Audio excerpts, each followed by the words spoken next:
So in the last class we all had studied about photosynthesis, how other plants depend on them. Sometimes there are plants who depend on other plants for their nutrition. We call them parasites. Then we had studied there are some plants who don't depend on other plants for their nutrition. Instead they start capturing other small insects and animals and they digest them to complete their nutrition needs. Today we are going to study forward.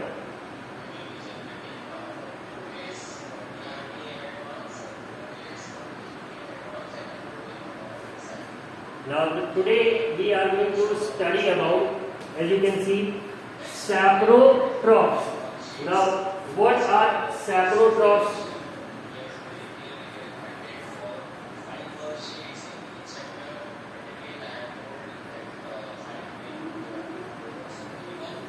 Saprotrophs are, अच्छा आप सब लोगों ने I hope mushroom देख रखा हो. You may have also seen fluffy umbrella-like patches growing in moist soils. अब जैसे याद करो अगर रेनी सीजन होता है तो अक्सर हम देखते हैं पानी इकट्ठा हो जाता है. मिट्टी है या लकड़ी है, अगर हमारे टेरेस पे छत पे कुछ छूट गया है या कोई भी ऐसी चीज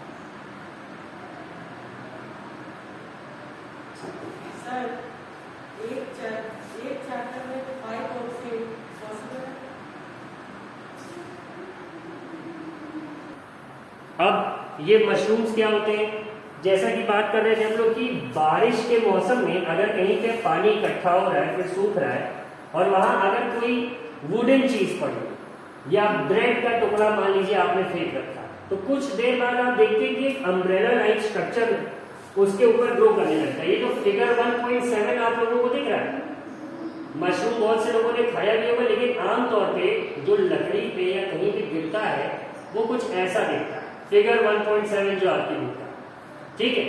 तो इन्हें आप देखेंगे कि ये जो अम्ब्रेला लाइक स्ट्रक्चर है इन्हें हम मशरूम्स कहते हैं.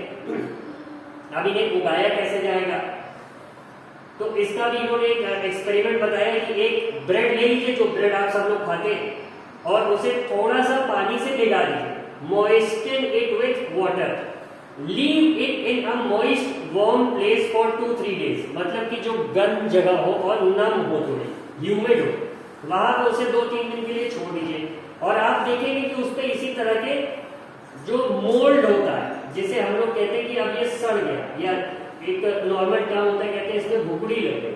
तो जब उस तरह के फ्लफी पैचेस उसमें आ जाए तो इन्हें आप देखिए सबसे पहले इसका कलर क्या है.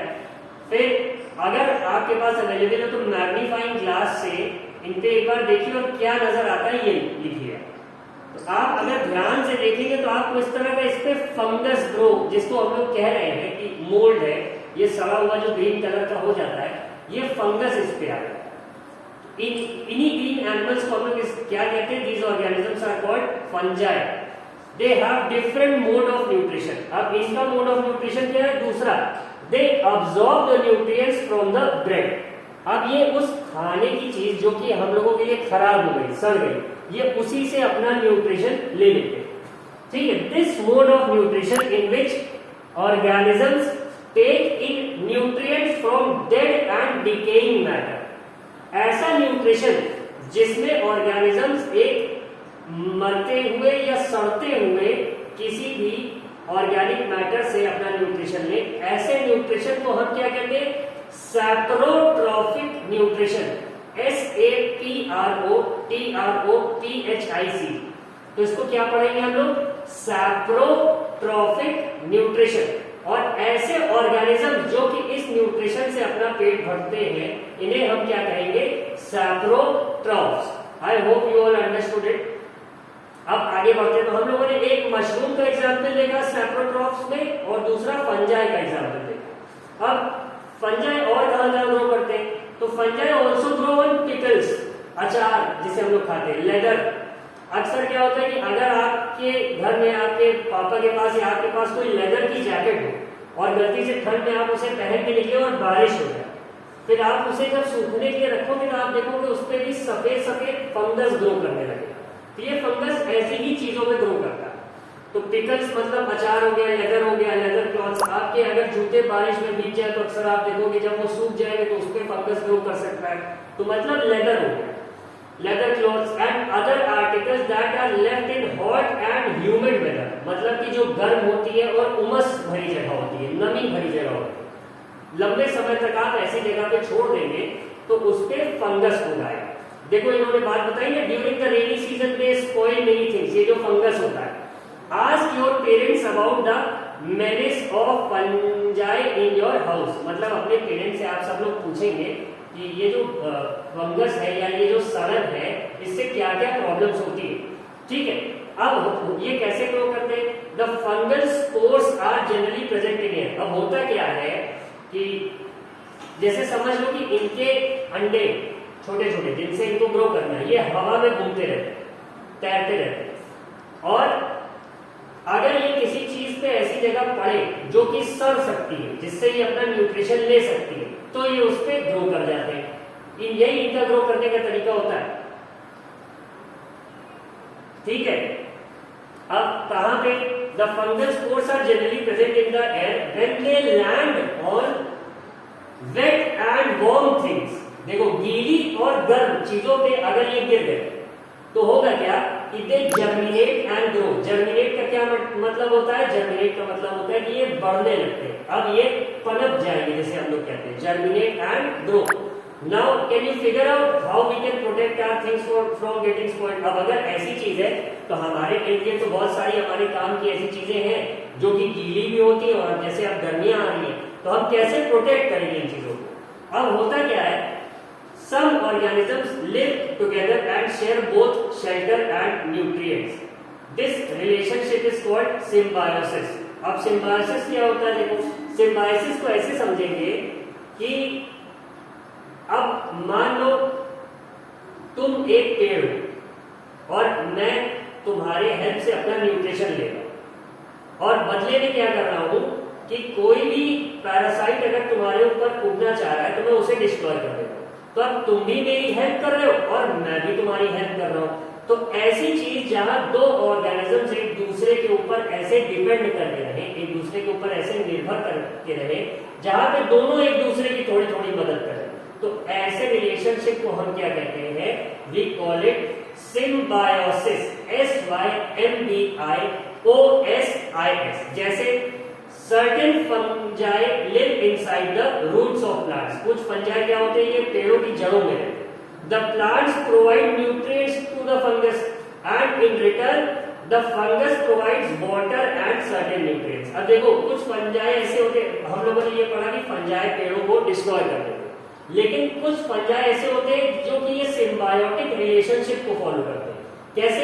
ये प्लांट की रूट्स में होते हैं। तो अब प्लांट कहता है ठीक है भाई, मैं तुम्हें खाना पीना जो तुम्हारी जरूरत है न्यूट्रिशन की वो मैं तुम्हें प्रोवाइड कर दूंगा, बदले में तुम क्या करना कि बहुत सारे ऐसे कंपाउंड्स हैं जो मैं जड़ से अपने नहीं ले सकता, तुम उन्हें तोड़ देना या डिकम्पोज कर देना, जिससे कि वो पानी में घुल जाए और पानी के साथ मैं उन्हें ले लूं। तो ऐसे रिलेशनशिप को हम क्या कहते हैं? We call it symbiotic relationship. अब होता क्या है? In organisms called lichens, LICHENS, ये भी एक ऑर्गेनिजम्स होते हैं। अब chlorophyll containing partner which is an alga. अब एल्गे आपने उस दिन पढ़ा था, जो काई होती है उसे ही हम एल्गे कहते हैं। तो होता क्या है कि लिचेंस में, एल्गे में हम लोगों ने उस दिन पढ़ रखा था ना कि इसमें क्लोरोफिल भी होता है, तो यही एल्गे जो है लिचेंस में उनका पार्टनर बन जाता है। इसके पास क्या होता है? क्लोरोफिल होता है, और ये जो लिचेंस है ये फंगस, इसमें ये लोग साथ में रहते हैं। The fungus provides shelter, water and minerals to the alga and in return the algae prepares and provides food to the fungus. अब है क्या?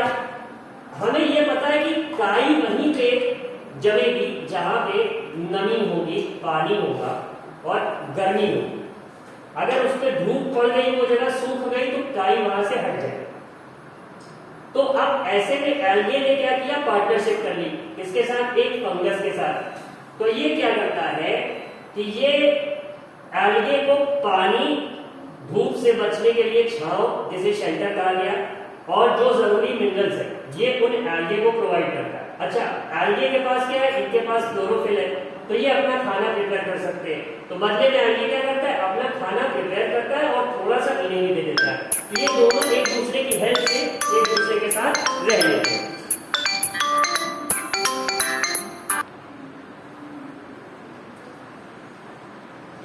ये दोनों एक दूसरे की हेल्प से इस तरह से सर्वाइव करते हैं।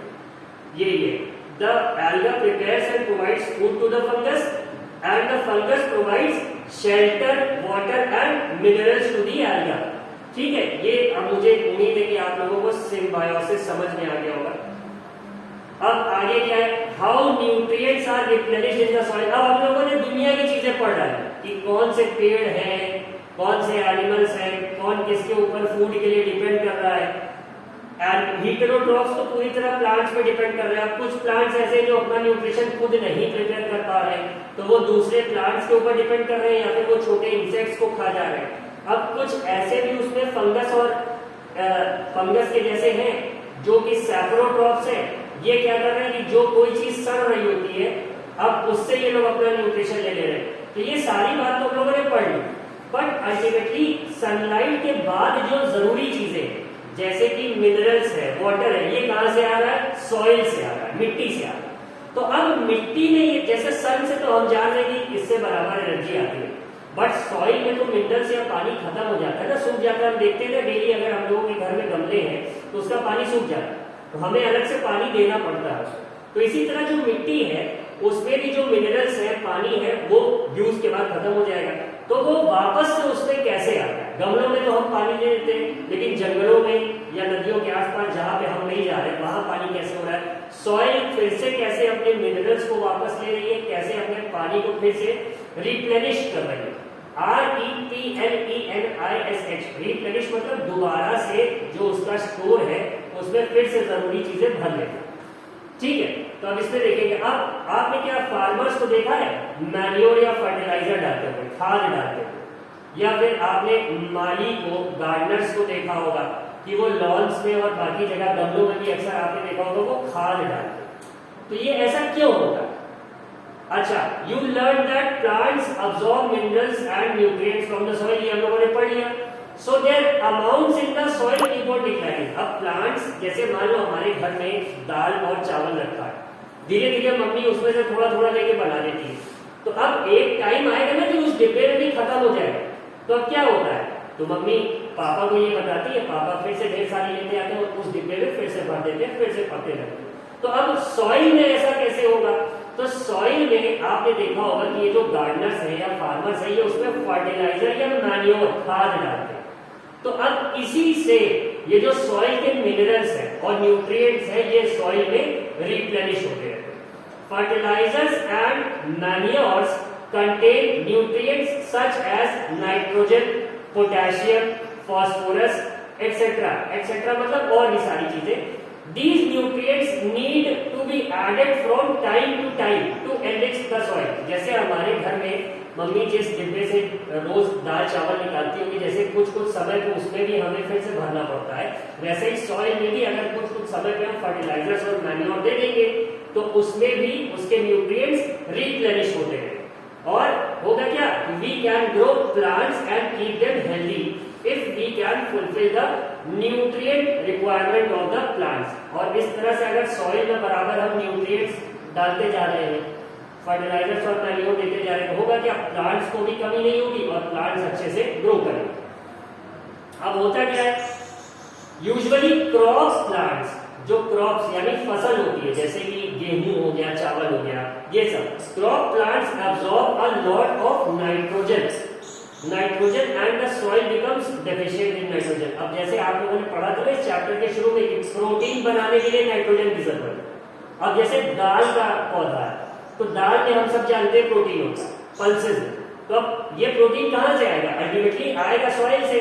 तो ये जो जैसे पल्सेस की क्रॉप होती है, ये बहुत सारा ढेर सारा नाइट्रोजन सॉइल का खत्म कर देती है। तो अब ये कैसे रिप्लेनिश होगा? तो नाइट्रोजन गैस तो हमें पता है एटमॉस्फेयर में है, लेकिन प्लांट्स हवा से तो नाइट्रोजन ले नहीं पाते। वो उन्हें लेते किससे? हवा से। खाली किससे? प्लांट्स कार्बन डाइऑक्साइड लेते हैं। नाइट्रोजन किससे लेते हैं? नाइट्रोजन जो जमीन में घुली होती है, जो नाइट्रोजन के कंपाउंड्स होते हैं, उन्हीं को वो अब्सॉर्ब कर पाते हैं। और इस तरह से सॉइल में घुली नाइट्रोजन जब एक क्रॉप ग्रो हो गई पूरी, तो कम हो गई। अब वो कैसे नहीं होगी? तो होता क्या है कि एक बैक्टीरिया होता है जिसे राइजोबियम कहते हैं। इसे अंडरलाइन कर लीजिएगा सब लोग अपनी बुक में, RHIZOBIUM, राइजोबियम। ये क्या करता है? ये बैक्टीरिया डायरेक्ट जो हवा में नाइट्रोजन है उसे यूज कर सकता है, और उसे ये कन्वर्ट कर देता है ऐसे फॉर्म में जिसमें कि प्लांट्स उसे यूज कर सके। लेकिन राइजोबियम के साथ प्रॉब्लम क्या है? ये अपना खुद का खाना नहीं बना पाता, ये अपना न्यूट्रिशन खुद नहीं ले पाता। तो कैसे होगा? तो होता क्या है कि जैसे अभी हम लोगों ने उन बैक्टीरिया के बारे में पढ़ा था ना, जो पेड़ों की जड़ में रहते हैं, सिम्बायोसिस वाले में, सिम्बायोटिक रिलेशनशिप, वैसे ही राइजोबियम भी ऐसे पेड़ों के साथ एक सिम्बायोटिक रिलेशनशिप बना देता है। ये क्या करता है? ये इसने कहा कि हम हवा की नाइट्रोजन को इस फॉर्म में बदल देंगे कि तुम उसे यूज कर सको, बदले में तुम हमें न्यूट्रिशन दे देना। तो पेड़ों ने कहा ठीक है, नाइट्रोजन की जरूरत हमें जमीन के अंदर से पड़ती है, तो तुम जाओ मेरे जड़ों में रह लो, वहां से हम तुम्हें न्यूट्रिशन भी दे देंगे, और तुम नाइट्रोजन हमें ऐसे फॉर्म में बना के दे देना कि हम उसे यूज कर सकें। तो यही बात देखो यहाँ पे लिखी कि rhizobium cannot make its own food, so it often lives in the roots of gram, चना जिसे कहते हैं, पीस जिसे मटर कहते हैं, मूंग की दाल होती है, बीन्स हो गया, एंड अदर लेग्यूम्स। लेग्यूम्स भी एक खास तरह की फसलों को जिनके जड़ में ये राइजोबियम पाया जाता है, उन्हें हम लेग्यूम्स कहते हैं। ठीक है, and provides them with nitrogen. In return the plants provide food and shelter to the bacteria. They thus have a symbiotic relationship. This association, ये जो दोनों के आपस का संबंध है, this association is of great significance for the farmers. अब ये बैक्टीरिया और इस पेड़ का जो आपस में दोस्ती है, ये किसानों के बहुत काम आ जाती है। और इससे क्या होता है कि ये जो उसमें उनको बहुत ढेर सारी खाद डालनी पड़ती है खेत में, उससे ये लोग बच जाते हैं। और जहां पे लेग्यूमिनस प्लांट्स उगते हैं, जैसे जिस खेत में मान लो एक फसल ऐसी हुई जिसने खूब सारा नाइट्रोजन सॉइल का ले लिया, तो अब किसान क्या करता है, उसमें दूसरी फसल ऐसी उगा देता है जिनके जड़ों पे ये राइजोबियम बैक्टीरिया होते हैं। ये लोग क्या करते हैं? पेड़ को भी दे देते हैं, और जमीन में भी ये लोग जो नाइट्रोजन हवा से इनको मिलती है उसे कन्वर्ट करके जमीन की जो घटी हुई नाइट्रोजन है उसे फिर से भर देते हैं। तो ये देखो, यही ना most of the pulses, bracket में दाल लिखा है, are obtained from leguminous plants. अब लास्ट में इस चैप्टर की समरी हम लोग देखते हैं। In this chapter you have learn that most of the plants are autotrophs. ज्यादातर प्लांट्स ऑटोट्रॉफ्स होते हैं। कुछ प्लांट्स ऐसे होते हैं जो पैरासिटिक होते हैं या फिर सैप्रोट्रॉफिक होते हैं। They derive nutrition from other organisms. अब all animals are categorised as heterotrophs since they depend on plants and other animals for food.